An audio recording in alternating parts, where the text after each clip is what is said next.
Hey guys, iba naman yung na-harvest ko ngayon. May lagnat ako, kaso lang hindi pwedeng baliwalain.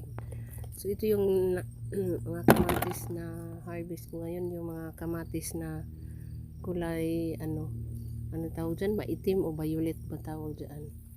So ito naman yung kukuhanin ko ngayon kasi ang gagawin ko sa kanila, hindi ko pamimigay. Kasi sayang din. So para makamura, ilagay ko to sila sa refrigerator para may magamit ako pag kailangan ko ng panglasa. So pati sibuyas, may lagnat pa ako, kaso lang kailangan ko talagang kunin kasi sayang sila. At doon na sila sa ayan na sila sa sa tawag dito, nandito na sila sa naglagay